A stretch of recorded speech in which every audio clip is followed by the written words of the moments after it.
নমস্কার। আমার আজকের ভিডিওটা একটু অন্যরকম। আমরা রাস্তায় চলার পথে কত কিছু দেখি। কখনো দেখি বাচ্চা শিশুরা রাস্তার ধারে ভিক্ষা করছে, কখনো ডাস্টবিনে কুকুরদের সাথে মারপিট করছে সামান্য একটু খাবারের জন্য, আরও কত কিছু। একটা বাচ্চা ছেলে রাস্তার ধারে জল খেয়ে ফেলে দেওয়া বোতলগুলো কুড়ুচ্ছিল।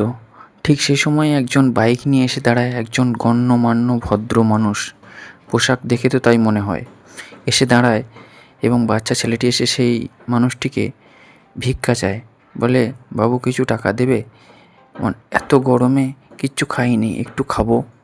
লোকটা টাকা দিয়ে তো দূরের কথা, এক ধাক্কা মেরে তাকে ফেলে দেয়। বলে, এইটুকুনি ছেলে, কি বাজে স্বভাব, দেখো টাকা চাইছে। সত্যি যদি তোর এত অভাব, কাজ করগা, টাকা কেন চাইছিস? ছেলেটি সরে যায়।